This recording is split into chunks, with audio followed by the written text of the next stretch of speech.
Scorpio Sky, Christopher Daniels, Frankie Zay, collectively known as SoCal Uncensored or SCU! This is Catch, Hook, and Shoot, the worst podcast I've ever been on. Word.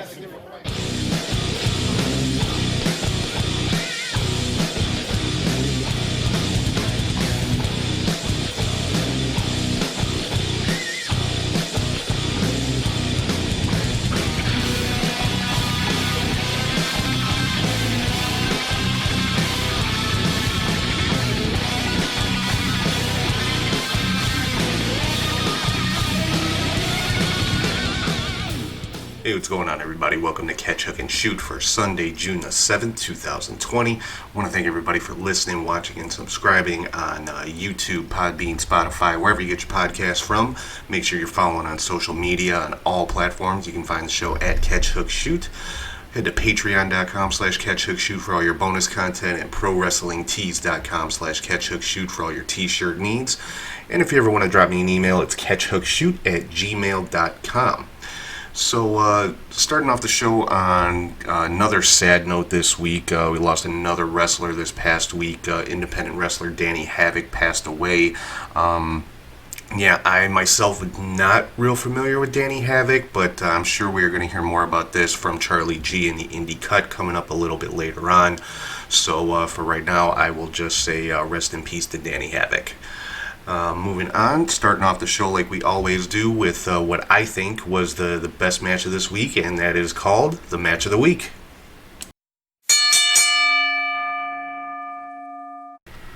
So this week's Match of the Week comes from AEW Dynamite this past Wednesday, and that was the TNT Championship match between Cody Rhodes and Jungle Boy. This was just an awesome match all the way around. I mean, Jungle Boy is, I've said it before, he is one of the guys that I consider to be the future of AEW. Just a fantastic in-ring performer. Cody, I mean, he is the face of the company right now. So, and these two guys just went in there and tore it up. So if you're only going to watch one wrestling match this week, check out Cody Rhodes versus Jungle Boy Jack Perry from AEW Dynamite this past Wednesday. Moving on, next segment of the show is my top 3 highlights of the week, and that is called the 3 Count. First up on the 3 Count this week is the promo that we saw from Rey Mysterio and his son Dominic on Monday Night Raw. And this came on the heels of the quote-unquote retirement ceremony that was conducted by Seth Rollins at the beginning of Raw. And obviously, you know, Rey is not retiring. There's been no official announcement on that. It's part of the storyline. But yeah, you could just, the promo with Rey and his son Dominic was, in response to that, was just a damn good promo. You know, a lot of emotion coming through in that, and the things that Dominic had to say. I mean, it looks like Dominic is going to get involved in this storyline one way or the other, so we could be seeing his in-ring debut sometime soon.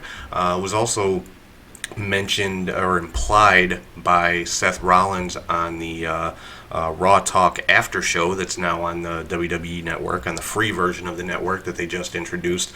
Was implied by Rollins that he wants, it seems like he wants Dominic as his next disciple. So this, it could be leading. It's been rumored and talked about before that when Rey does retire, he wants to lose his mask to his son.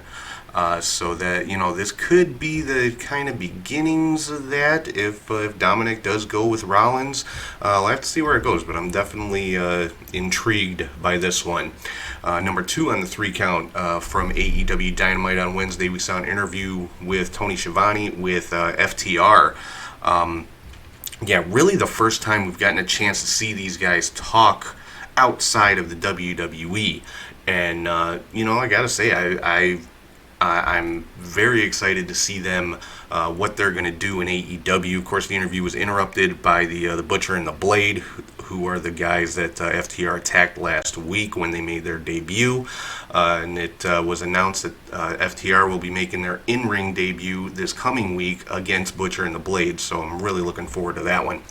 And number 3 on the 3 Count, we saw the finals of the Cruiserweight Championship Tournament on NXT this week between Phantasma and Drake Maverick. Now, Phantasma was victorious in that. He is the new Cruiserweight champion.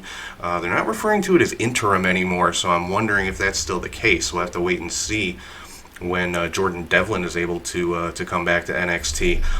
But anyway, the whole point of this was at the end of the match, Drake Maverick got a big ovation from the Performance Center people that were in the crowd, and very, very emotional goodbye from Drake Maverick. And then we saw Triple H meet him on the ramp with a brand new NXT contract in his hand. So it looks like Drake Maverick has made his official return to the WWE roster. Now, how much of this was for show and how much was legit? Who knows? I mean, was the contract signed beforehand, or was this legitimately a surprise to Maverick to have the contract handed to him right there? Who knows? But it was just a really cool moment and good way to end the show on NXT. Moving into news and rumors for the week, Monday Night Raw, we saw what was supposed to be a U.S. title match between Apollo Crews and Kevin Owens, which would have been a fantastic match. Ended up turning into a tag team match with Crews and Owens taking on Andrade and Angel Garza. So yeah, I'm wondering, are we going to see the U.S. title? Are we going to see the U.S. title defended weekly, like when John Cena had it? Are we going to see the open challenges and that kind of thing? Because that seems to be a pattern with the U.S. title sometimes, not always, obviously. But we'll have to wait and see. But yeah, I mean, it was a decent tag match. I mean, Crews, Owens, Andrade, and Garza. You can't complain about those four guys being in the ring. I would have liked to seen the one-on-one match with Crews and KO. We saw R-Truth regain the 24/7 title for the 800th time. I don't know how many it is at this point, but surprised Rob Gronkowski looked to be at his home and scored the quick pin and got that 24/7 title back. So yeah, R-Truth is once again the 24/7, 7-11, 48-12 European television cruiserweight champion, whatever you want to call him. So then we saw another match with another interaction between the Iconics and the women's tag team champions Alexa Bliss and Nikki Cross. Ended up seeing a match between Billie Kay and Nikki Cross, and Billie Kay was victorious in that one. So they seem to be pushing the Iconics pretty hard. I'm sure they're going to end up getting a women's tag team title match sometime in the near future. Then we saw some more of the I don't even know what to call it, the competitions, I guess, between the Street Profits and the Viking Raiders. This time it was bowling. I'm waiting for these guys to just have a straight-up match, honestly. I mean, the competition stuff, it's entertaining. I get it. There's definitely an audience for it. I'm not going to say I hate it. I suppose it's doing its job. It's making me want to see a wrestling match between these two teams. So then we also saw a match between Nia Jax and Kairi Sane. Apparently Kairi Sane got injured during this match. If you follow her online, she had a pretty big cut right on the crown of her head. And yeah, it was just a nasty cut from going headfirst into the stairs. Now, a lot of people online, as they always do, blaming Nia Jax. And Nia Jax gets so much hate for being clumsy and sloppy and not knowing what she's doing in the ring. And I honestly don't get it. I mean, the last two matches with Kairi, there was the buckle bomb that looked really bad, and then there was the spot into the stairs. But I mean, honestly, other than one errant punch that broke Becky Lynch's nose, however long ago that was, who has Nia Jax injured due to carelessness? I mean, seriously. So, I mean, people they need to get off of that. But anyway, then found out this coming Monday on Raw, Christian is going to be making his return to Raw in an episode of his in-ring talk show, The Peep Show, and apparently Edge is going to be his guest, so I'm certain we're going to see Randy Orton getting involved in that one. But it'll definitely be very cool to see Christian back on WWE TV, or back on Raw. Moving on to NXT, I already talked about Phantasma as the new Cruiserweight Champion. We also saw the return of Breezango, Tyler Breeze and Fandango. Fandango, of course, has been out injured for quite a while, made his comeback, and they defeated the Undisputed Era and Danny Burch and Oney Lorcan in a triple threat match for to become #1 contenders for the tag team titles. I mean, it's cool to see Breezango back. I'm a fan of them. I was really hoping to see Birch and Lorcan win this one, though, especially after the vignette we saw from them last week about wanting to go after Imperium for the tag team titles. I'm sure we'll still see that match at some point, but for right now, Breezango is the number one contenders for the tag team titles. On SmackDown, we saw another segment between Jeff Hardy and Sheamus right at the opening of the show. Jeff Hardy basically saying that Sheamus set him up last week for the the whole car accident angle and things like that. Still, like I said, it's a little uncomfortable, them using Jeff Hardy's history of substance abuse and things like that as part of a storyline. But, I mean, obviously Jeff is going along with it, so I'm assuming he's okay with it. Just like I said, it's uncomfortable sometimes with that kind of stuff. It hits a little, it's a little too much reality brought into the storylines for my taste. Like I always say, these are my opinions. If you find it interesting, you like it, hey, that's awesome.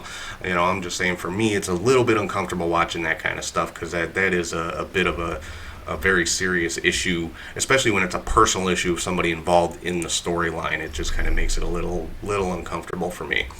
We also saw The Miz and Morrison kind of pranking Braun Strowman throughout the night on SmackDown, and they were sitting outside the Performance Center in what looked to be like almost like an FBI type van with all the surveillance equipment and things like that, and pulling pranks on him. They smashed up his car, tried to dump slime on him, ended up getting it on the I believe it was Kayla Braxton that was interviewing him. If it wasn't, I'm sorry.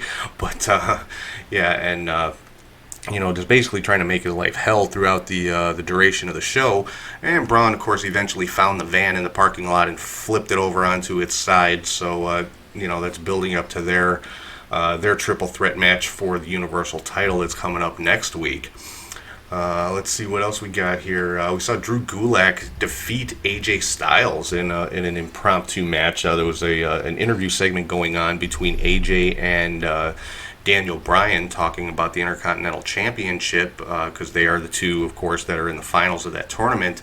And AJ brought up Drew Gulak as far as just being handed opportunities and things like that, and that led to a match between Gulak and AJ, and Gulak was victorious in that one. Also on SmackDown, we've got new women's tag team champions. Bayley and Sasha Banks defeated Alexa Bliss and Nikki Cross for the tag team titles. Now, there was a little bit more dissension shown between Bayley and Sasha during the match. So, I don't expect this to be a very long title reign. I think the loss of the titles is probably what's going to lead to the blow up of that partnership, and eventually to a match, probably at SummerSlam, more than likely. So, I would venture to say Bayley and Sasha will probably be the ones to lose the tag team titles to the Iconics, and that is going to be what leads to Bayley and Sasha splitting up and eventually feuding. Some miscellaneous WWE news. There's a rumor floating around that Chelsea Green is going to be the next one moving up to either Raw or SmackDown. That could be the reasoning behind her teaming with Charlotte Flair last week on NXT #1, and also the reasoning behind her firing Robert Stone to kind of get her off on her own and move her up to either Raw or SmackDown. Another rumored call up is Io Shirai. Interestingly enough, depending on what happens at the NXT Takeover that's coming up this week, coming up tonight actually. Depending on what happens in that triple threat match for the NXT Women's title, we could see Io Shirai moving up sometime soon as well. A lot of rumors about call-ups floating around lately. Some unfortunate news is Jinder Mahal is going to be out a little bit longer. Apparently he had to have another knee surgery. From what he posted online, I guess it wasn't anything too serious, so he doesn't expect to be out too long. It's not going to be like months and months and months again. But it's kind of a speed bump in his return, I believe, is the way that he put it online. So, like I said, there is the NXT Takeover In Your House event coming up tonight on the WWE Network. I'm going to get to my preview and predictions for that in a couple of minutes here, but I'm going to go through the other wrestling companies out there for what's going on this week. We saw in AEW, Hangman Page and Kenny Omega retained the AEW World Tag Team Championships. We saw a really good promo between Brian Cage and Jon Moxley. I'm really liking the pairing of Brian Cage and Taz. Cage is phenomenal in the ring. He's a powerhouse. He can do high flying stuff. He can wrestle. He can pretty much do it all in the ring. If he has any shortcomings at all, it would probably be his promo skills. I mean, the guy can talk just fine, but putting him with a mouthpiece like Taz, who can just grab you and pull you in when he's talking on the microphone, I think just kind of puts it over the top. So I'm really liking the pairing of Cage and Taz, which I thought it was kind of odd when I first saw it. I just thought it was an odd pairing, but it's working very, very well. AEW also announced that Fyter Fest this year would be broadcast over 2 weeks on Dynamite, so it'll be free on TV, and that'll be on July 1st and July 8th episodes of Dynamite, so that's pretty cool. Fyter Fest is going to be, it was free last year. I don't know if it was originally supposed to be free this year, but it's going to be free on as part of Dynamite. I already talked about the Butcher and the Blade taking on FTR next week. That should be an awesome match between the two of them. We also saw Colt Cabana. He was defeated by Chris Jericho in a match, and he was approached backstage by Brody Lee. So Colt Cabana kind of being recruited for the Dark Order. It also looks like the Inner Circle's next set of opponents is starting to be set up. It looks like they're starting to have a little bit of a beef with the Best Friends and Orange Cassidy. Now that does translate to a 5-on-3 situation, so I'm hoping we're going to see somebody come into the aid of Best Friends and Orange Cassidy, because that would end up being a massacre, quite honestly. And just another side note for AEW Dark coming up on Tuesday. Jon Moxley will be making his first appearance on Dark in a match, and he'll be taking on the Ego Robert Anthony, which is pretty cool. Robert Anthony, mainstay in Warrior Wrestling here in Chicago. I've seen him live a number of times there. He's amazing in the ring. I just really, really hope he leaves Frank the Clown at home, because Frank the Clown is Ego Anthony's manager in Warrior Wrestling. So I'm hoping. I'm hoping Ego Anthony will show up on his own and leave Frank the Clown behind, because nobody needs to see that on nationwide television. Seriously, it's bad enough he was part of, the Holy Foley thing on WWE Network. Some New Japan news, which we haven't had in quite a while. Bushiroad has basically announced they're going to resume live events for New Japan and Stardom. They haven't announced when or where or how that's going to work. Are they going to be empty arenas? Are they going to have a limited audience? Or what exactly is going to happen? But they are going to be having a press conference this Tuesday on Tuesday, June the 9th, to address that situation and give some more details. So be looking out for that one. Some Impact news. We have pretty much seen the end of OVE. This past week we saw Jake Crist turn on his brother Dave and join up with Joseph P. Ryan as part of the Cancel Culture stable. Now, if you're not following Impact, Cancel Culture right now consists of Joey Ryan, Rob Van Dam, and Katie Forbes, Rob Van Dam's wife, and now apparently Jake Crist has joined up with them as well. So OVE is pretty much done. So we'll have to see how that turns out for Dave Crist going forward for him. An interesting promo was run by Impact this week for their Slammiversary pay-per-view. Slammiversary coming up on July 18th. And the promo, the commercial, whatever you want to call it, was basically a hooded figure, poured himself a drink, sitting down, turning on the TV. You see a sportscaster talking about recent wave of releases and future endeavors and things like that, obviously referring to WWE. And then we see some images flash on the screen of Gallows and Anderson, Eric Young, Kurt Hawkins, EC3, Rockstar Spud, Mike and Maria Bennett, Rusev, which was represented by a quick flash of a Bulgarian flag. So they're heavily hinting that somebody that has recently been released by WWE is going to be making an appearance, and I'm think it's safe to say it's not going to be Rockstar Spud. Obviously, he just got a new contract on Wednesday.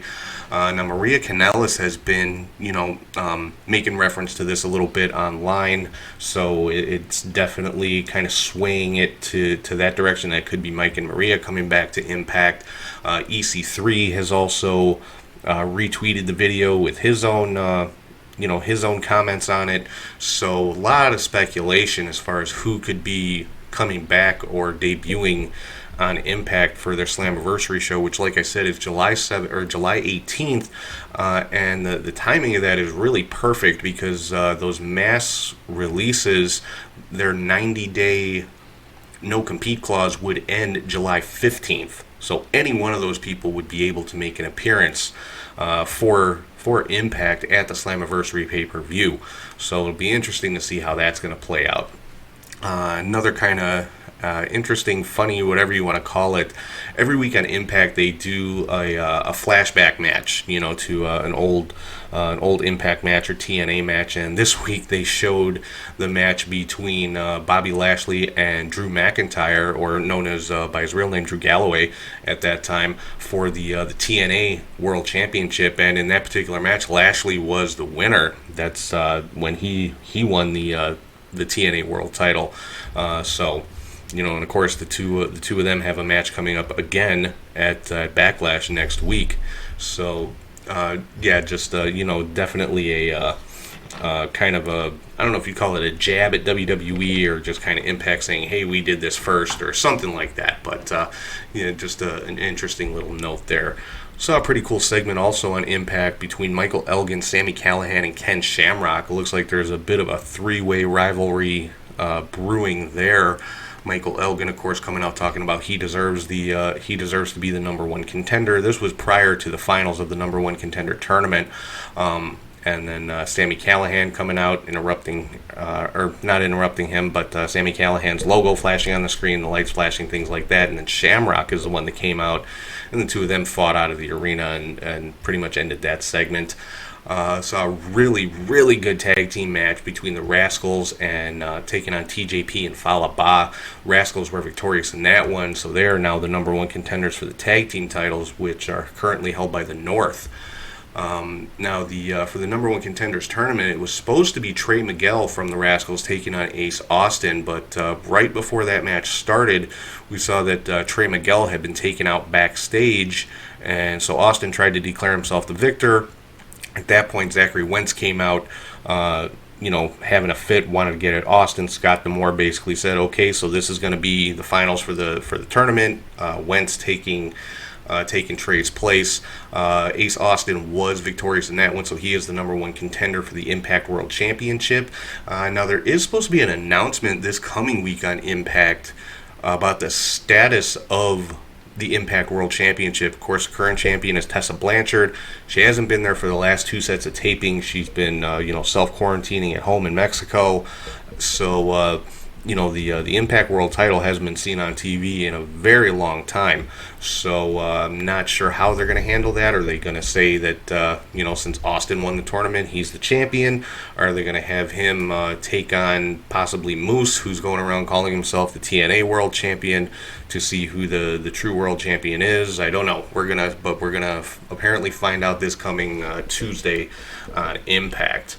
So that's pretty much it for news and rumors. So I'm going to get into my preview and predictions for the NXT Takeover In Your House pay-per-view coming up tonight on the WWE Network.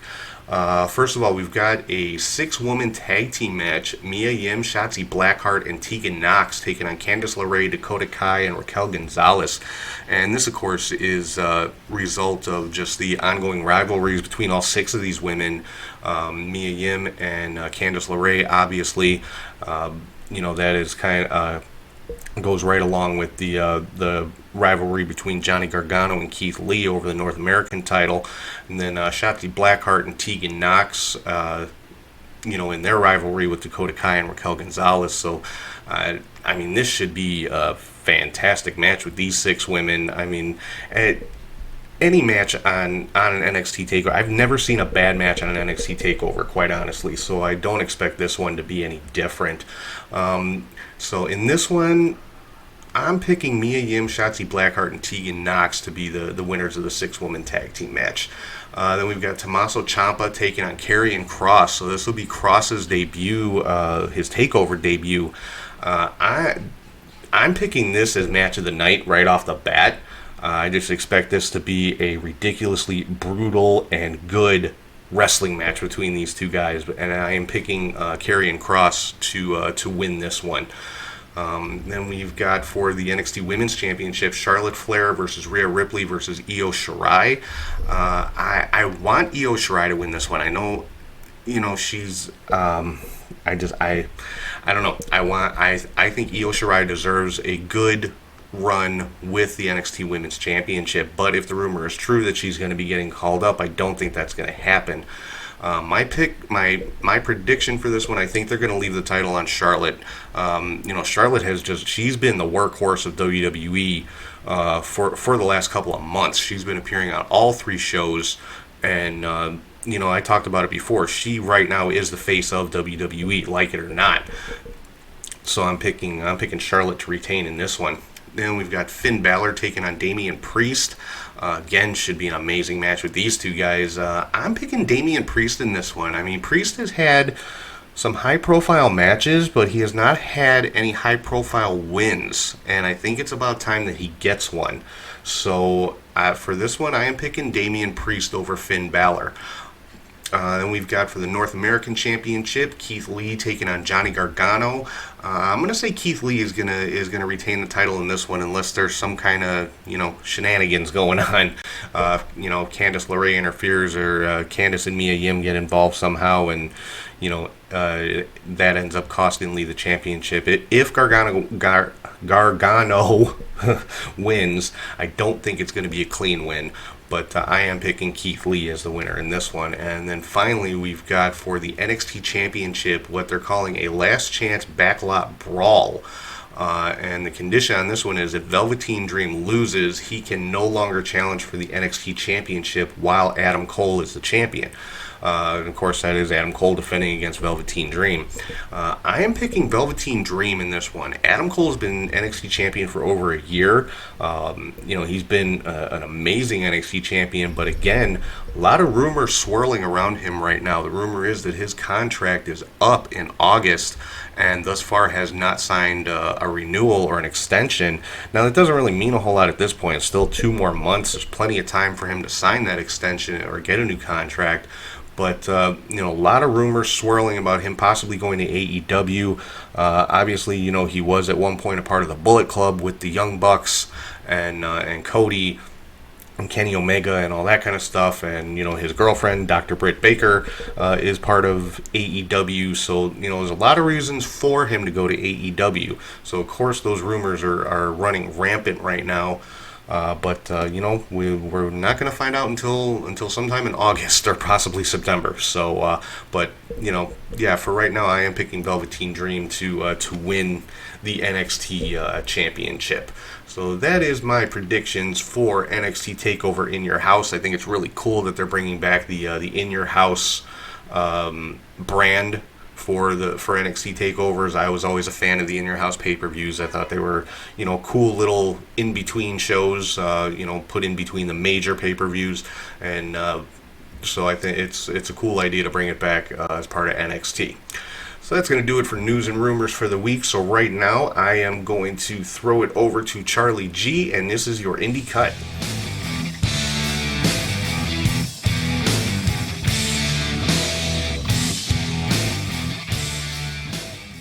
Thank you, Tom, and hey there, wrestling friends. I am Charlie G with your Indie Cut. There was a little bit more wrestling action this week, so let's begin with Ice Ribbon number 1043 from May 30th, 2020. There's actually a match to talk about, the International Ribbon Tag Title match, with champions Takusa Fujimoto and Kushi defeated Hamoko Hashi and Mochi Miyagi. DDT TV show number 5 in the DDT Iron Man Heavy Metal title match. Antonio Honda defeated the Dan Dino champion by DQ. In the KO'd six-man tag title match, the strong hearts of El Lindemann and T-Hawk with Tatsuya Endo, their champions, defeated Hiroshima, Naomi Yoshimura, and Yuki Uno. Dragon Gate King of the Gate 2020 Day 7. And the semifinal matches, it was Iita defeating Dragon Dia, Kyoto Ashida defeating Naoki Dayo, and Yamato defeating Diamante. Back here on the States on the 30th, it was Fist Parking Lot Pro Wrestling from San Diego, California. In the Fist Combat Tag Title match, champions Hawkamelon and Pickle Jim defeated the heavy hitters of Biggie Biggs and Tony Reyes. In the Fist Combat Title Hardcore match, Randy Order defeated champion Ron McDonald to become new champion. And Ryan Kidd defeated Kurt Stallion. I only put that in because Kurt Stallion's from AAW and a bunch of local indies, so nice to see him out in San Diego helping out. We go to May 31st, 2020 with Noah New Hope Day 2. No particular matches in that. Then there was the Just Tap Out wrestling, where Taka Michinoku defeated Raya Takura. Nice to see Taka performing still.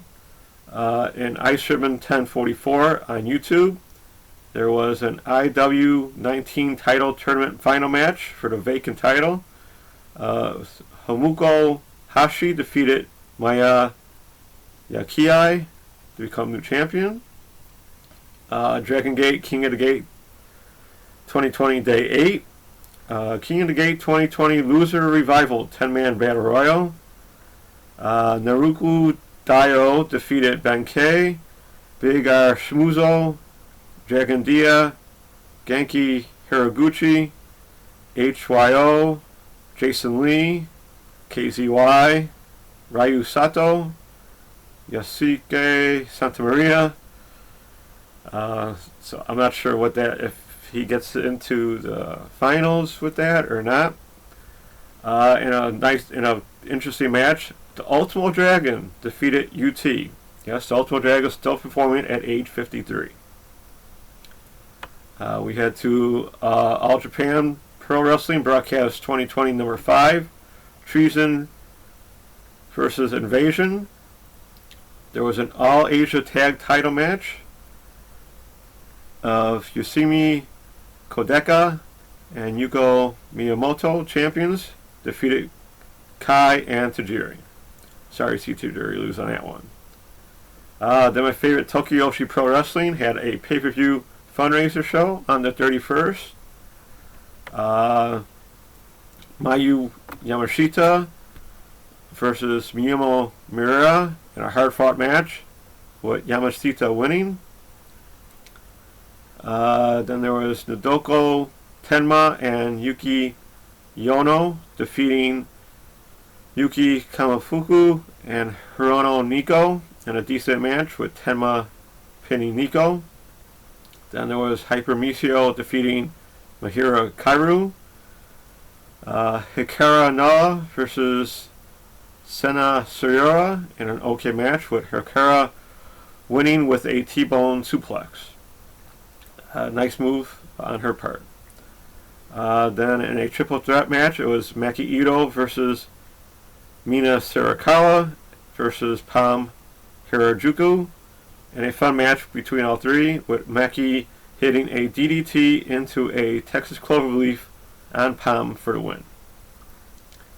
Then another tag match of Rika Tatsumi and Mayu Watanabe, who are champions, versus Yuna Minaze and Raku. It was a decent match, with Mayu landing a flatliner on Raku to win.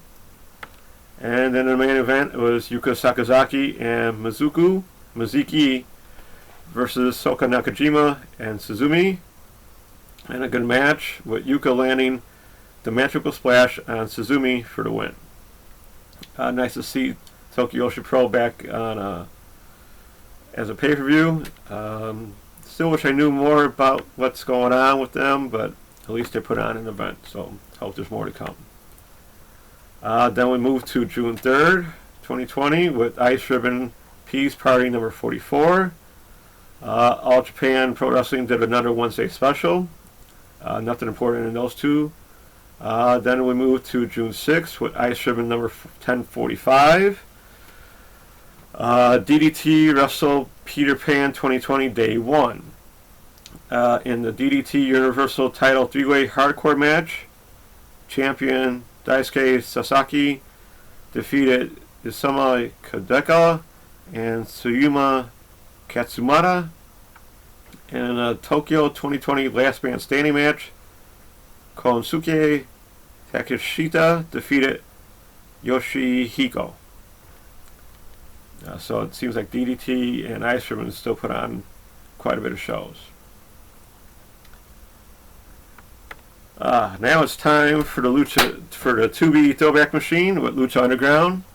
And due to some technical difficulties this week, I'm only doing episode number 9, Aztec Warfare from January 7th, 2015. That's right, they were off for 3 weeks. So the New Year show was the first of the year.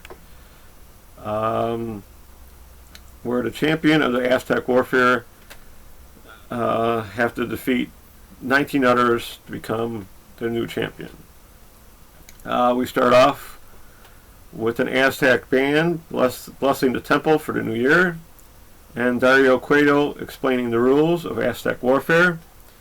It's pretty much a 20-man Royal Rumble with pins and submissions to be eliminated. Anything goes, and the winner becomes the first Lucha Underground champion. Wrestler number 1 was Phoenix, of course, who lost his match last week. And at number 2 was Johnny Mundo. These two started off fast and furious. Number 3 came out, and Mr. Cisco, who didn't last long, being eliminated by Mundo's End of the World. Number 4 was King Cuerno. Number 5 was Son of Havoc. Number 6 was Pimpinella Escalada. And number 7 was Prince Puma. Yeah, no eliminations yet other than Mr. Cisco. Number 8 was Evilise. Then it was Pimpinello being eliminated by Havoc via Shooting Star Press with help from Evilise, of course. Number 9 was Drago. Then Cuerno eliminated Evilise with the thrill of the hunt. Number 10 was Bale. Puma eliminated Havoc with a high kick. Kind of standard. This is a nice high kick, and then that eliminated Havoc, which was kind of weird. Number 11 is Cortez Castro. Number 12 is Ricky Mandel. Puma eliminated Bale with a standing Shooting Star Press. Then Mundo eliminated Cortez with a Shining Wizard. Pretty quick action there. Number 13 is Big Rick, and he quickly eliminated Mandel with a huge Uranaki. Rick then helped Cuerno, tossing Drago to him for the thrill of the hunt to eliminate Drago in a cool move. Mundo then lands a crucifix pin on Cuerno to eliminate him. Excuse me. Quick action all around there. Number 14 is Pentagon Jr. It might not look like Pentagon Jr., so your guess is as good as mine. Take a look for yourself. There was a move at this point you should all watch. It was pretty sweet. I don't think Pentagon's done the move since, but I could be wrong there. Number 15 was Superfly. 16 is Chavo Guerrero Jr., who quickly eliminated Superfly and Pentagon Jr. with chair shots. As I said, anything goes, so that's the way to get eliminated. 17 was Masquerade Sagrada, so fun was had at this point. 18 is Sexy Star. At that point, Big Rick eliminated Sagrada with a huge clothesline. It was real mean. I mean, come on, Big Rick and Master Sagrada. That's a big height differential there. Number 19 is El Mariachi Loco. And finally, with 14 minutes left in the show, so a lot of action ahead, is number 20, Mil Muertes, who just attacks everyone, quickly eliminating Loco with a flatliner. Then later on, Mundo lands Starship Pain on Big Rick. Then Puma a standing shooting star splash. And Phoenix a 450 splash as Chavo was pinning Rick. Both eliminating Big Rick there. All cool sequence of moves right there. Chavo then hit Phoenix with a chair to eliminate him. From out of nowhere, Blue Demon Jr. comes in to attack Chavo, allowing Sexy Star to land a chair shot to eliminate Chavo, leaving Star, Puma, Mundo, and Muertes as the final four. Muertes hit a big spear on Star to eliminate her. Mundo and Puma both land springboard 450 splashes on Muertes, both pinning him for elimination, leaving Puma and Mundo for the title. In a nice back and forth ending, Puma finally lands a 630 senton for the hard fought win from number 7, becoming the first Lucha Underground champion. It was a solid warfare show with continuing storylines and possible new ones coming from it. And yes, the mystery woman did appear once during the action, so only time will tell. That's actually a wrap for me. Till next time with any indie news or shows. Don't forget to look at those Twitch streams on YouTube channels for other wrestling content. Thank you for watching or listening. Hope you enjoyed the cut. Stay safe, take care, and be kind, everyone. Back to you, Tom. All right, thank you, Charlie, for another great edition of the Indie Cut. So this is the point of the show where I normally do the Troll of the Week. Now, if you listened to the show last week, you know I have retired that segment, and I am replacing it with something brand new starting this week. And this new segment, it's all about promoting a more positive, just a more positive vibe in general. You know, the Troll of the Week, it was tongue-in-cheek. It was meant to be kind of funny, poking fun at the internet goons out there or whatever, but it just with the current state of the world and everything that's been going on, I just don't think it's don't really think it's appropriate anymore to shine any kind of spotlight on hate and ignorance, even if it's done in a tongue-in-cheek and somewhat fun kind of way. Just there's no place for it, so I just decided to retire the Troll of the Week, and I am replacing that with this brand new segment that I am calling the Fan of the Week. So every week I am going to be highlighting just a wrestling fan, somebody who has just a good presence online, who's upbeat and positive, and just gives wrestling fans a good name rather than a bad name, which is what the Troll of the Week always did. It gave wrestling fans a bad name. So this is to me is the opposite of that. So I will be going forward, we're going to have the Fan of the Week, and I was lucky enough to have a conversation with the very first Fan of the Week, and I cannot thank her enough for taking the time to talk to me. When I first decided to do this, I reached out to her to let her know that I wanted to highlight her as part of this segment, and she offered to be, to come on the show and talk for a little bit, which kind of blew me away, because it was unexpected, but I am, eternally grateful that that she wanted to come on and talk to me, then that she was so enthusiastic about this new segment and about the change I'm making to the show, and about just trying to make things more positive in that respect. And this person, she has an awesome presence online. I've never seen her say a cross word to or about anyone. She's constantly upbeat and just seems to find the good in everything. And anytime Anytime I read one of her tweets, I can't help but smile. Just because it's just such a she just always promotes happiness and positivity, and it's just she's an awesome presence online for the online wrestling community. She is a huge fan of AEW, and I had the privilege of speaking with her earlier, and this is my chat with Amy O, known as Phoenix AEW on Twitter. So I hope you guys enjoy.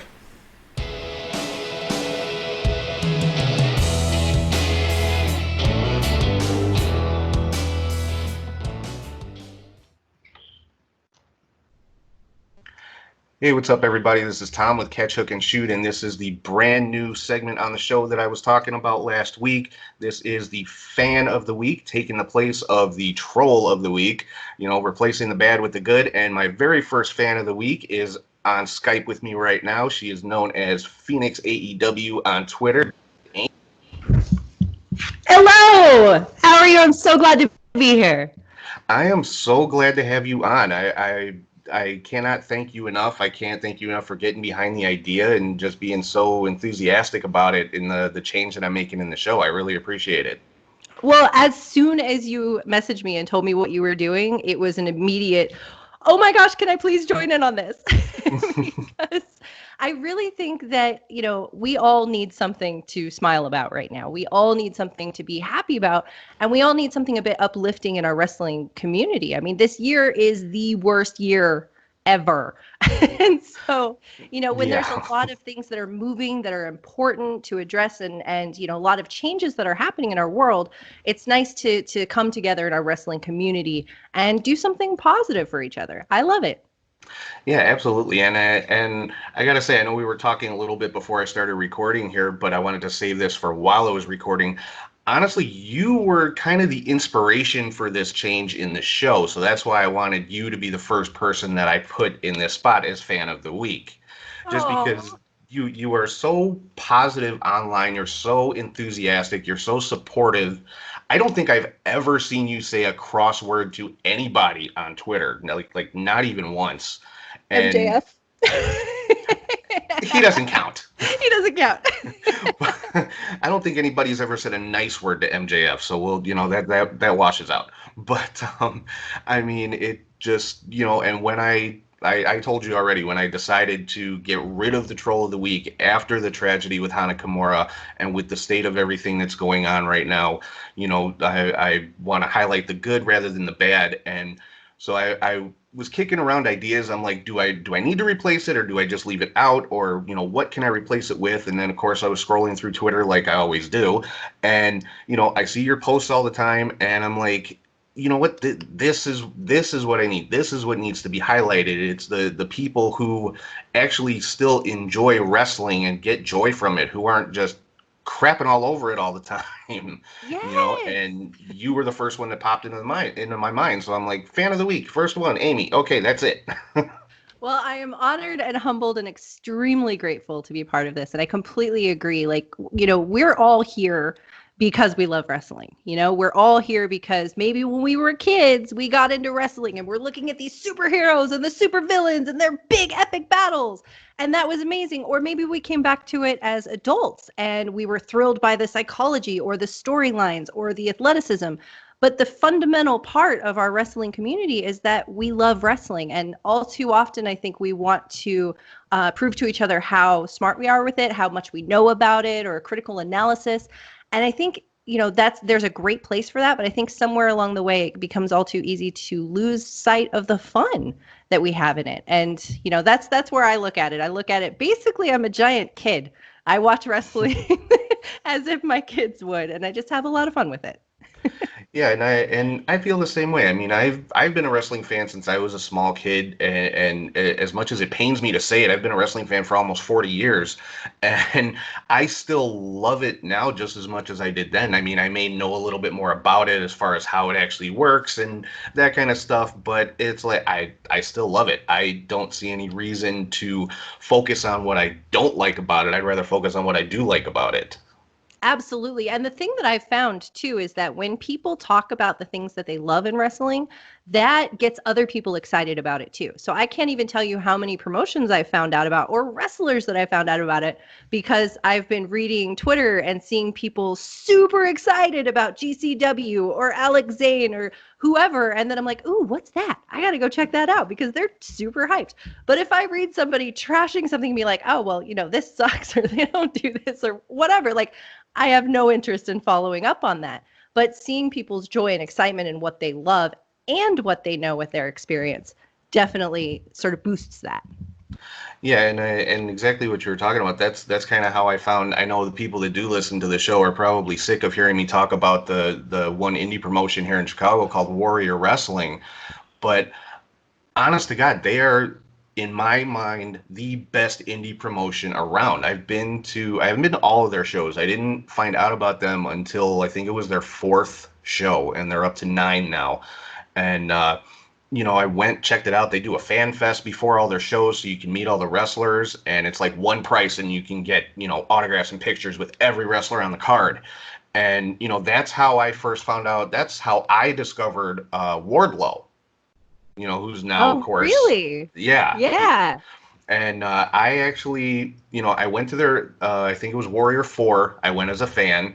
Warrior 5, I contacted the promoter, Steve, and asked him if I could be part of the Fan Fest because I saw they had podcasters there set up and stuff. And he's like, yeah, absolutely, come on out. And then, so I did that for, I think it was 5 and 6. And I ended up, that's how I got interviews with Mick Foley and Molly Holly and stuff like this. And it's something I discovered online. I hold the distinction of having the first interview with Wardlow after his signing with AEW was announced. That's amazing. Because there was a Warrior show the very next day after All Out last year, and Wardlow was on the card. So at the Fan Fest, I grabbed him. I'm like, can I get you on camera for like just 2 minutes? And he, despite what character he puts forth online, he is the nicest guy you want to meet. He really is, and he'd probably pound me into the ground for outing him like that, but he really is a nice guy. Well, he plays his cards very well on wrestling. We'll just leave it at that. That way we can protect all the aspects. But that right there is the exact passion that makes our community thrive. When I watch you talk about Warrior Wrestling, which I'm going to have to immediately jump off when we're done and check it out. But when I watch you talk about it, like there's an excitement, there's a joy, there's a passion, there's, all of this hype around it that you feel for this thing that you love. And that is the best part of our wrestling community, is just that excitement of sharing the thing that we love so much, Oh, yeah.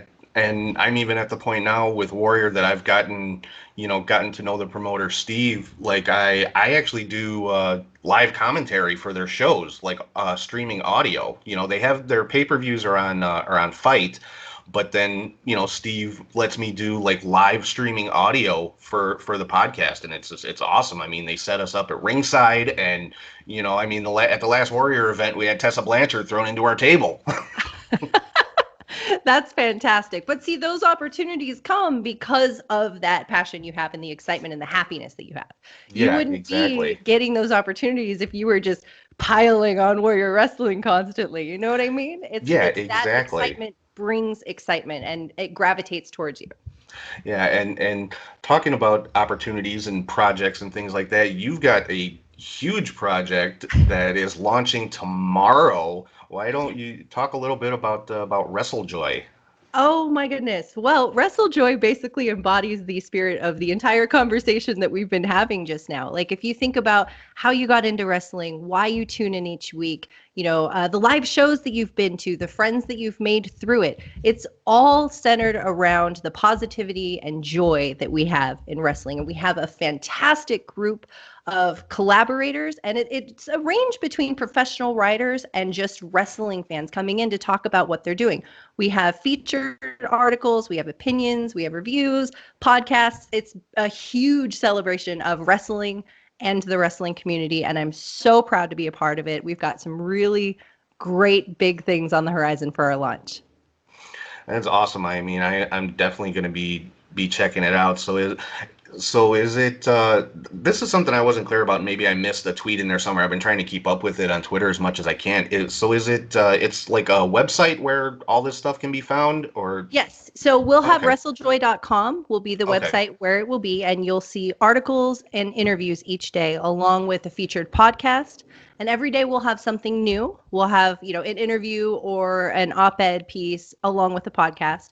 We also have a Discord, a WrestleJoy Discord, where we've been inviting fans and friends to come in and talk wrestling. We've got wrestling across all promotions. So obviously I love AEW. I'm wearing the AEW shirt right now, but we've got lots of fans of WWE, NXT, Impact, ROH, New Japan, whatever. So it's not a barrier of promotion. It's literally we're cultivating a garden of wrestling fans and a wrestling community, and it's wonderful.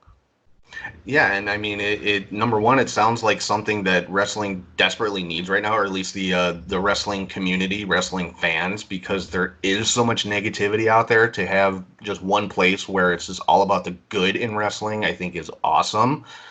And I mean, yeah, like I said, I'm definitely going to be checking it out. If you guys ever need any more contributors or anything, please, I would love to. I mean, I can't say that I'm a very good writer in that respect, but as far as podcasting and stuff, hey, I'm all about it. Absolutely. We would love to have you. Absolutely. Yeah. So after we get our launch set up and we've got everything, all of our ducks in a row, so to speak, because it's crazy work building a wrestling media company. I had no idea how much was involved in it until we started going. And we've got editors and we've got Jonathan Snowden from Bleacher Report. He's a part of our founding crew. And so, working a lot with a lot of moving pieces. It's amazing. It's wonderful, but it's so involved with putting them all together to make it come to fruition. I can imagine. I mean, and we were talking before we started recording. It seemed to come together so fast. Like it was 1 minute, it was like, hey, we're thinking about doing this, and then the next minute it's launching tomorrow. Yeah. It's crazy that it came together that fast. I think we're all really in a place where we need some joy. We really are. Even just in the wrestling community as a whole, of course, the normal day-to-day stuff in the community, so for instance, WrestleJoy, we're not like a news aggregate site. We're not a gossip column. We're not going to run tabloids, rumors, or anything like that. But there is a lot of that in the wrestling community. We're not going to do too much critical analysis. We're really going to focus on that feeling of watching wrestling, enjoying it, sharing it with your friends, talking about how wrestling promotions and wrestlers are changing the landscape of the industry because it's evolving so much right now. It's so different to where it was back in the Attitude Era, But I think we all need that happiness. We need that positivity because right now, as we had talked about, there's so many important things happening in the world, but we just need some happiness. Yeah, and that like I said, that's something that's desperately needed in the wrestling fan community. And the fact that it's like all encompassing, like it's not focusing on just one promotion or one style or anything like that, I think is great also, because that means it's gonna have something for everybody. Absolutely. If you're an AEW fan, great. If you're a New Japan fan, great. If you don't like WWE, okay, don't read that part. So Right, exactly. We will also have highlights spotlighting the indies and various promotions in there, and looking at where the wrestlers that we watch today came from and that home that they started in. So there's so much. No matter what you're into, there's something there for you. Yeah, and that I like that you said, finding out where they came from, because that's always something that's made me curious. Like, well, a good example would be Wardlow, like we were just talking about. One of the questions I asked him was like, how did it come about with him ending up with AEW? Because I had actually heard Cody talk about him on Jim Ross's podcast, like by name, when they were talking about, that AEW needs more big guys and things like that. And Cody was doing an interview on Jim Ross's podcast, and he said, yeah, one guy we're really looking at is Michael Wardlow. And I'm like, hey, I know him. I've seen him at Warrior. And then a few months later, there you go, he's in AEW. But, I asked him, how did that all come about? And it turns out he actually came up in wrestling with Britt Baker in Pittsburgh. They trained together, worked on the same indies in Pittsburgh and things like that. So she kind of put the bug in Cody's ear, and a few other people mentioned his name to Cody and the higher ups at AEW, and there you go. So that I found that just fascinating because it was something I didn't know. Oh, that's fantastic. And the thing that I love about AEW too is that, they are a new promotion, obviously, but they're building so much of their roster into these great stars. So everybody who was coming up in the indies, and had a lot of fan love and a lot of talent, and now they're getting exposed to this huge audience and they're building homegrown stars with everyone out of them. And I think that's amazing. Yeah, and I love what AEW's been doing with the indie wrestlers since they've been having to do the empty arena shows, kind of giving them an opportunity to get on TV, get noticed, like uh, with Pineapple Pete, Mm-hmm. or Shug D, whatever you want to call him. And another one is this coming week on Dark. John Moxley's taking on Robert Anthony. Robert Anthony's another guy who is at every Warrior Wrestling show. So I'm very familiar with him, and to see him on Dark that's awesome. To see him get that spotlight. But see, that's the thing, is that with the indie promotions, there's a completely different feeling between fans and wrestlers. It's a lot more intimate, it's a lot more connected, and you watch these people rise up, and then you see them on something like Dark, and you're just like, oh my God, that's amazing. And it makes you so happy because you watched them come up in the indies, Mm-hmm. Yeah, and like in Robert Anthony's case, he's actually been in wrestling for a long time. He just, for some reason has never gotten to the national level, I guess you could say. But yeah, to see him, with a match against John Moxley of all people, it's just going to be amazing. I know they faced each other before, and I think it was CZW, however many years ago. So that's just going to be an awesome match. I can't wait to see that one. But it just, like I said, I really love the way that AEW has been highlighting these independent guys.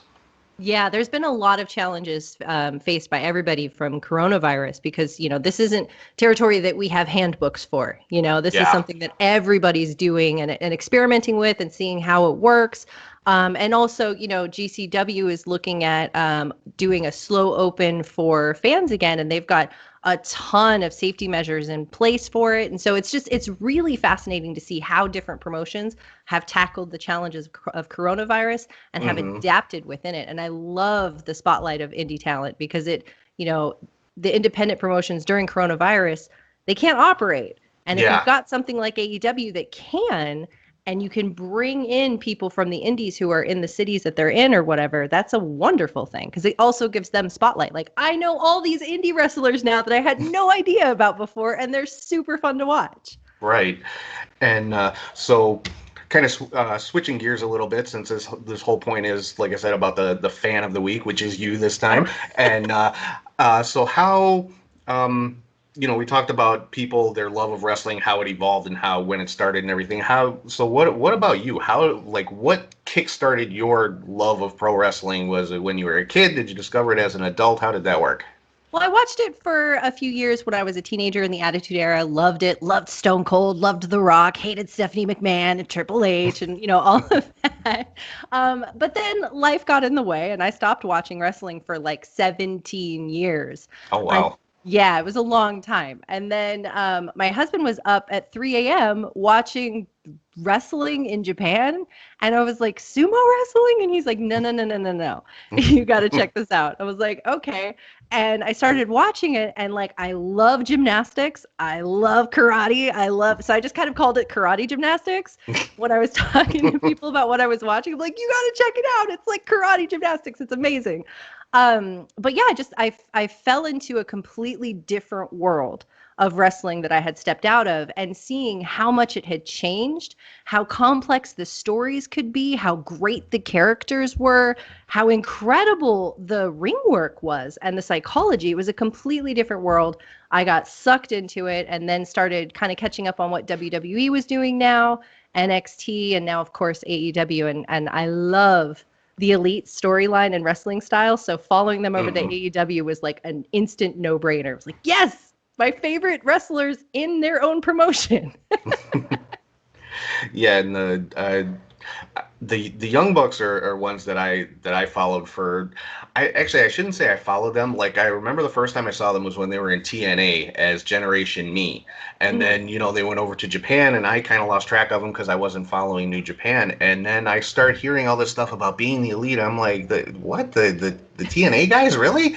And I started checking it out, and then New Japan started running on Access TV and all this stuff. I'm like, okay, yeah, I need to pay more attention. Yeah, there's nothing quite like a Wrestle Kingdom in New Japan. It's so big and just extravagant and amazing. I love it, especially when you get these big storylines all coming together. It's like WrestleMania, but Oh in yeah. Japan, so it's a bit different. It's incredible. Yeah, and when it comes to New Japan, I went from 0 to 100 kind of like, overnight and anytime somebody asks me who's my favorite current wrestler, Kazuchika Okada. That's Oh, my answer. he's You know. amazing. Yeah, I mean, for my money, it's a very close race for like best wrestler in the world right now between Okada and Omega, but for me, I think Okada is just a little bit ahead. I think, I don't necessarily say I could debate that, but I think I've got them right here. They're just so good. And I got to see Okada at Madison Square Garden reclaim his championship live, and it was the best thing ever. It was so good. I'll never forget that moment because right afterwards, we had met with a bunch of friends from Twitter, and we were so hyped that we just all did the Rainmaker arms outside of Madison Square Garden, and we were screaming and laughing. It was so great. Nice. See, now I have to say I'm jealous because I had to watch that on TV. I'm not a traveler. I don't fly, so it's like You got if Chicago. You've got tons of stuff where you are, though. Oh God, yeah. I mean, my absolute favorite moment in wrestling. I mean, my all-time favorite is The Undertaker. I mean, obviously, but my all-time favorite moment for me in wrestling was WrestleMania 13, which was not the best WrestleMania, but The Undertaker won the world title in the main event. So for me as an Undertaker fan, that is like the ultimate. I was there. I was fourth row. So it's like, yeah, that is my crowning moment as a wrestling fan. That is amazing. And see, how cool is it that we get to share moments like this? Because if I talk to my friends in real life and I try to convey to something like Omega Okada 4 to them, they're just like, okay, that's wrestling. What? Okay. And I'm like, no, no, no, you Yeah. don't understand. But here in wrestling community world, like we're like, oh, I know exactly what you mean. That was amazing. That's so cool. Yeah, it's like if somebody's not a wrestling fan, they don't understand the passion that wrestling fans have. And honestly, I think you are the embodiment of that. Like I said, I've never seen you say an unkind or a cross word to anyone about anyone. Everything you post online is about what's good about what's going on in wrestling right now, and I think that's what wrestling should be about. It's supposed to be fun. It's supposed to be Yeah. entertainment. It's not supposed to be fans arguing over whether or not this person did a power bomb the right way. Or whether the particulars of their booking for this one situation is going to hold up long term. Yeah, there's a lot of fun that comes into that, and I think a lot of those discussions too come out of a passion of the knowledge of experience, like if you've Hmm. been a wrestling fan for 30, 40 years and you've been watching it, of course you've amassed all of this knowledge that goes along with it. And so part of that can be a part of the fun in engaging with people who know where you're coming from and understand the world that you're talking about. But again, it's something where you really want to just remember why you're here. Remember why you're watching wrestling. Remember the fun. I'm like a kid in a candy store at every show I watch, and I know it's all caps and I know it's all exclamation points all the time. But it's because it's so exciting. Like, I still can't believe we live in a wrestling world as vibrant as we do today. It's amazing. Oh yeah, and I mean, like you were talking about people, questioning the booking and everything. I mean, I do another segment on the show I called Fantasy Booker, and it's not about second guessing booking that's going on. It's about me as a wrestling fan just talking about I would love to see this, Yes. and why I think it would be so great. Like I did one a few weeks ago where I put together my own version of the AEW version of the Four Horsemen, and people really few people thought that was pretty cool just because of the names that I put in there and everything. So, I mean, that kind of thing is good. Talk about, it's good to kind of fantasy book in that kind of way, but to second guess booking that's currently going on, well, you don't know what the end game is. Let it play out. That's my whole thing. It's like people want to be so quick to judge. Let it play out. Enjoy the ride. Yes. Like Sean Spears at, was it Double or Nothing or was it, I think it was Dynamite. I don't remember. Either way, it was the one where he was with Dustin Rhodes. I think it was Double or Nothing. Yeah. And he had a silly kind of very brief match. It was a placeholder in between two serious matches. So it was able to give you the kind of ride where you're riding the wave of emotion and then you come down a little bit and then you're able to go back up again. And you had that segment where Tully's picture was in an interesting area. Yeah. And and it wasn't a situation where Sean Spears is getting buried or ridiculed or anything like that. You got to wait to let it play out. A week later, Right. we get this incredible promo from Tully, and you're like, whoa, things are changing for Sean Spears. I can't wait to see where it goes. So, there's just patience and going along for the ride a lot of the times. Just have fun and enjoy it. Yeah, exactly. I mean, because that, like you said, that's something so many people were so quick to jump online. Oh, they're burying Sean Spears and, talking about just all kinds of crazy, dumb stuff. And like I said, let it play out. And like you said, the following week, we got that big promo from Tully. And, it's looking like Spears is going to start getting a little bit more serious, which I like. So Me too. But I also like that we got to know him as sort of in a comedy bit because I wasn't really familiar with him as Ty Dillinger or anything. And so I got to know him and be endeared by him on Dark and his charisma. And now I'm like, oh, cool. I get to see a completely different side of him that kind of harkens back to that chair shot situation, where he's serious and he's coming for it. So I can't wait. yeah, and I'm waiting to see some more kind of interaction with like Tully and Arn Anderson in some way. I'm still waiting for Arn Anderson to turn on Cody. I really am. I think a lot of people are.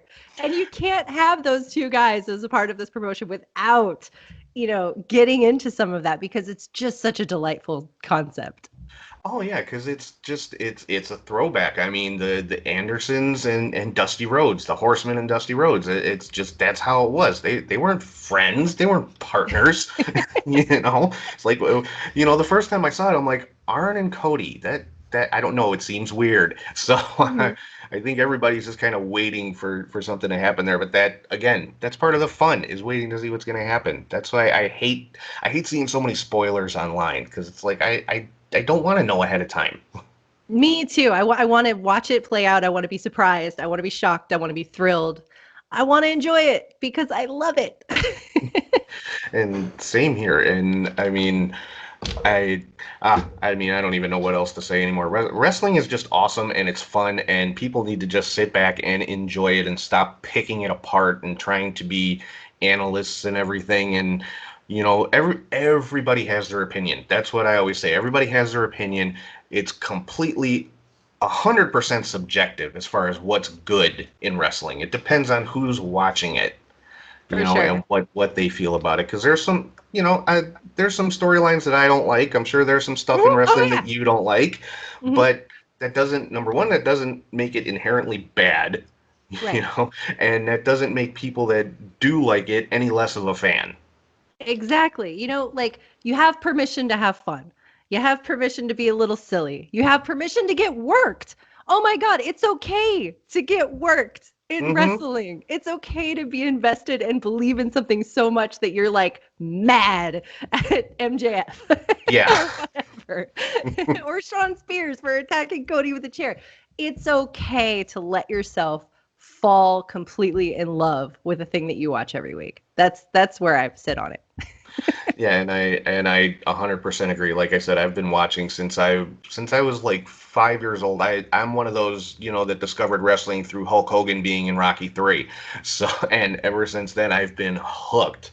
And all these years later, I still am. I if wrestling's on TV, I watch it. I mean, TNA is on my television right now. So I see. Yeah. I mean, it's I discovered on the Pluto TV app, they have an Impact channel. It Fantastic. shows nothing but Impact 24/7, going all the way back to '02 when they started. So it's like, okay, if there's nothing on TV, that's what's going to be on. So I can't get enough. And I think if you're not a wrestling fan, you don't get it, and you probably never will if you're not going to open your mind up to it. So probably the best way I can put it. Kind of like Game of Thrones fans or Breaking Bad fans or, any Star Wars fans, Harry Potter, anything that's got a major franchise with a lot of people coming together, who dress up for it or who go to, Comic-Con. Anybody who goes to Comic-Con, like that's the fun that we have here. It's just with wrestling instead of comics or movies. Yeah, exactly. And I've actually done the Comic-Con thing myself too. Me too. They're fun.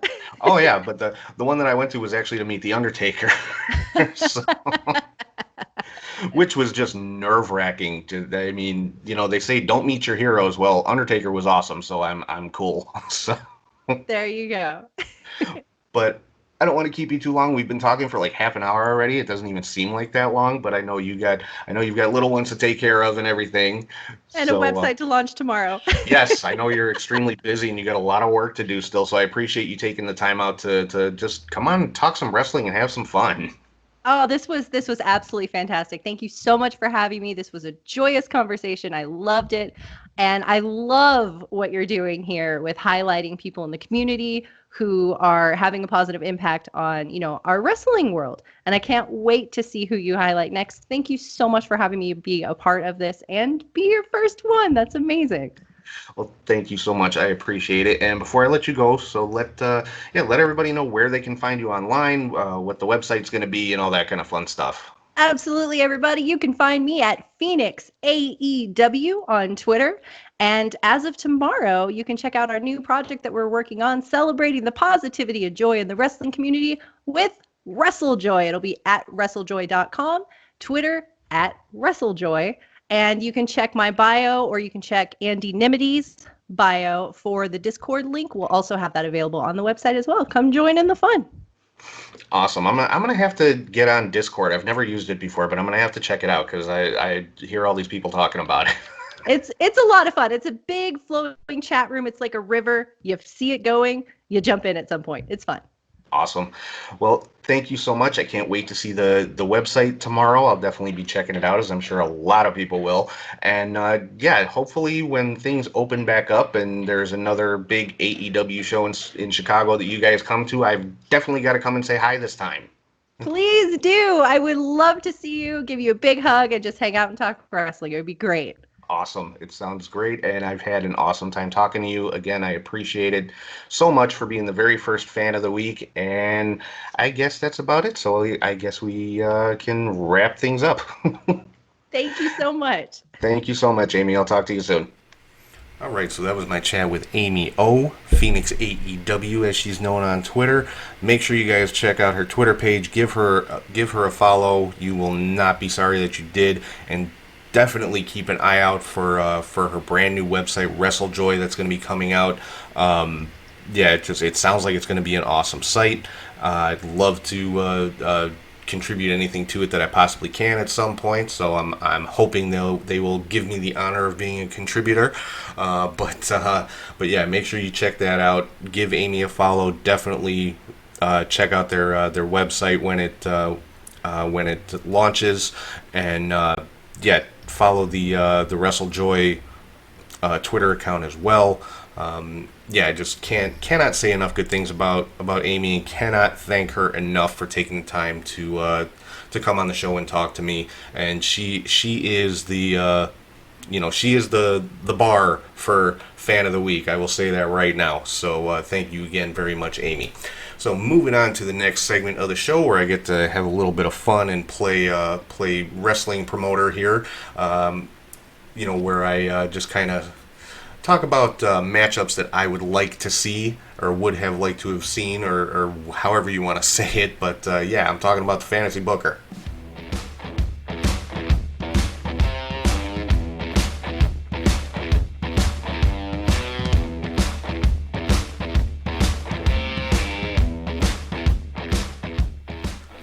This week on the Fantasy Booker, we've got a women's matchup, and it is, hopefully this will end up being the NXT champion versus the Impact champion, and the matchup I'm talking about is Io Shirai versus Tessa Blanchard.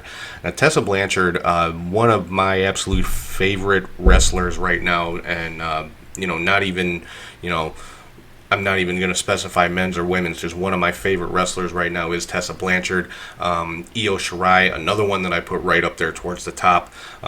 Two the best women's wrestlers in the world right now. I would put both of them in the top 10 at the very least, if not top 5. The two of them in the same ring would be an instant classic in my opinion. Be a phenomenal matchup, and I wouldn't even care who wins with these two. I just want to see them both get in there and just leave everything in the ring. So that's my fantasy booker for this week. Io Shirai versus Tessa Blanchard. I don't know if we'll ever see it. They'd have to both be in the same company first. Hopefully at some point in the future that'll happen, but until then it's going to remain a fantasy booking. So Io Shirai versus Tessa Blanchard. And moving into my last segment for the show this week, this is where I put out a not so popular opinion, and I am talking about the weekly hot take.